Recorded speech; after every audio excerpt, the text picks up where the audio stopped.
Because actually, it's okay to ask for help. It's okay to pause. And it's okay to not get it done today. And that is something I am learning. It's part of my journey with ADHD. I am learning I can't get it all done today. So being time blind is a biggie, because I can see the whole picture.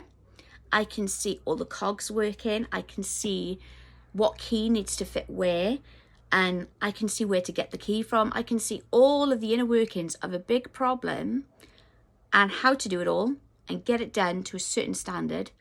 But don't ask me how long it'll take, because I don't know. Because my brain is so excited because it's getting dopamine and it's getting to be creative and problem solving. I'm like, yeah, I can do this. My brain is like, yeah, I'll get that done in 3 days.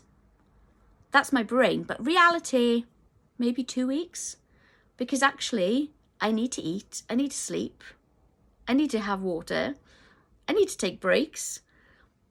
But I don't consider all that when I see a big problem that needs solving and all the inner workings that I need to put together to get it to the standard that I want, which is a perfectionist standard. So I need to give myself and allow myself much more time than my brain dictates. So again, this is a learning process for me. And I think sharing my story of how ADHD impacts me will hopefully inspire others to see themselves in a new light. Obviously, as all of you know, I have children on the autism spectrum, and we're thinking that that's from my husband's side of things. And it's like people still ask me, how do you do it? Like, how do you work full time, look after 2 children with a disability, manage, having a husband that possibly has autism as well, doing your business, doing the Open University course, because I'm doing a degree in psychology and counselling. How do you handle it all? And I used to go, I don't know. I just do it. I just do it. But obviously the fall in the problem with that is the drain. So I'm doing all these things, but not noticing that it's draining my battery until my battery's nearly dead. So again, ADHD is a learning curve. So only when I recently met somebody who was very similar to me, it was like talking to myself. I was like talking to this person I didn't really know. They sat next to me at a work event, started talking with me, and I was like, wow, okay, we're clicking. Like, it's very rare I meet somebody who I'm like, we're on the same wavelength here. Like, this is going to be a fun evening. And people were asking, oh, so when did you two get here? Like, people thought we had come to this event together. That is how much of a wavelength we were on. And we didn't really know each other very well. And then she said, oh, I can tell you're a bit neurodiverse, And I was like, oh, okay. And she said, can I ask? And I said, well, I was told I had ADHD in my 20s, but I didn't really take it on board. And she went, oh, well, I have it. And it was like, okay, like somebody that's similar to me, yeah, makes sense now. And obviously I talked about developing Heart of Home and coming up with entrepreneurial businesses and ideas is a very much ADHD thing. And it turns out this person I met is also developing a business, and it was like, oh my word, it was a very aha moment for me. And ever since, it's amazing how one person can change your life. Ever since meeting this person, I've made it my mission to understand myself better, and I think I do. Don't get me wrong, I've fallen over a few times with facing obstacles and not fully understanding how those obstacles have impacted me. Like, what is it people say? You have to hit the ground before you realise and learn from something. And watching a few TikTok videos, I've learned a lot about ADHD and exhaustion. Like, burnout, ADHD burnout. And I would say it is definitely very different from standard burnout. The reason I say that is because it's not just you take on too much and you crash. If you think of a person with ADHD has to remind themselves to drink plenty of drinks, because sometimes you're in a hyperfocus, you forget to drink. To regularly go to the toilet, to brush their teeth, essentially self-care. A person with ADHD has to remind themselves to do self-care, because a lot of us, I'm not saying all of us, but a lot of us, after having so much negativity from some people in our younger years, we cling to people pleasing and to making everyone happy. So everybody else is at the top of the list. And by the time you get through everyone else, the day's done. And it's really difficult to go, oh my word, I need to look after me. And sometimes we can get too invested in making other people a priority that everything else falls by the wayside. And for me, it just took enough things to go wrong for it all to fall apart, and I had to take a break for my mental health.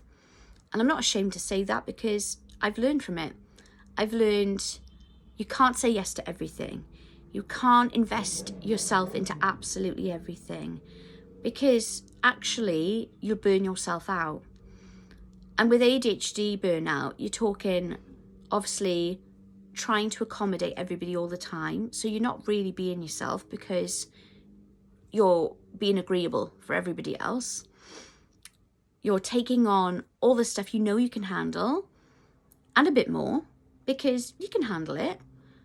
But then all it takes is a couple of things to go wrong, a couple of disasters, and then all of the extra bits you were taking on that didn't really bother you, all of a sudden they feel like a drain and a strain, and then you're tapped out.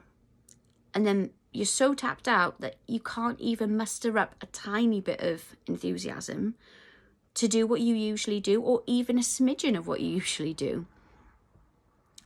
And I think the hardest thing about this process has been, it's taken this long for me to accept this is me, and it is difficult being me, because I worry naturally that other people will not accept this is me. I can try to change, but I'm not perfect. I think most people accept that if I leave a mess, it's not because I'm intentionally going, I ain't cleaning that up, because that's not who I am. But that it's, oh, she's flitted from there to there to there, and she's rushed out because she's got to go do this, and there's a mess. And I could come in the next day and the next and not really see it, because my mind is so busy and elsewhere that I'm not really taking in what's around me. I'm not in my body, as it were. And I think people know that I try my best, and that's all that matters. I'm not advocating for being messy, but I am saying that I'm trying to be kind to myself in understanding that there are days where it's just not going to happen. And actually the ADHD is going to win, and I need to kind of just let it be. So in a nutshell, that's kind of a roundabout way of talking about me and my experience. So nowadays, I don't have a massive amount of friends. I have some select few friends who are really, really good friends that I can rely on. And I have obviously my children to think about and invest in, and my family and my external family. But I think the journey does begin with self-acceptance. So my message really is this: if you think you might have ADHD, it is a long process. It is a tough process. And I want to reassure you that you probably won't have the same experience I had, where in 2010, this is years ago, where nothing's explained and there's no guidance given. Nowadays, people are much more accommodating. The psychologists are. It is a 5-year waiting list, I was told recently, for people to get a diagnosis of ADHD, which is crazy. That is insanely long. But it's because there's so many out there that need the help and the support. And, the NHS is inundated. one of the key things I'd like to highlight while we're talking about needing support is Heart of Home. So Heart of Home, it's not just for people who have a diagnosis or children who have a diagnosis of autism. If you think that your child meets the criteria, if they have a lot of sensory issues, if they have a lot of medication, well, even if they don't have medication, if they have different communication needs, this app would work for you. And at this point in time, I am gaining pre-sign-ups. And I just want to give you a quick idea of why. Pre-sign-ups, it's a way to evidence that people want this app to be made. They want it to be a reality. So it's not just me saying, this is something that'll work, this is something that'll make a huge difference, I want it, it's going to happen, it's amazing, people will want it. Like, as much as I firmly believe it, which I do, I need to evidence it.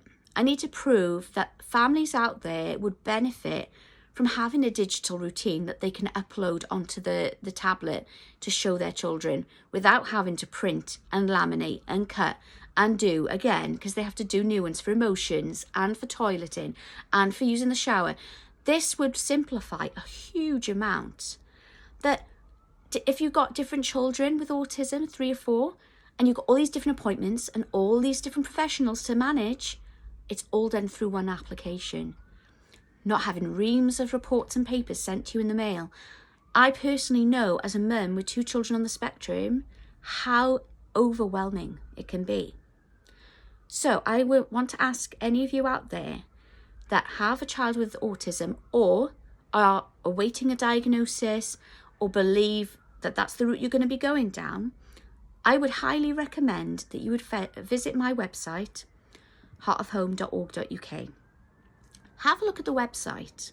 Have a look at the benefits that this app is going to provide. And then I would urge you to pre-sign up. Because by pre-sign up, all you're doing is putting your details in and sending that, yes, you would like to be notified when the app is ready. What does that do? It puts you on an email list. So that means I can email you newsletters when they start getting developed, any updates. And then when the app is ready, you will be one of the first people to know the app is now ready to download.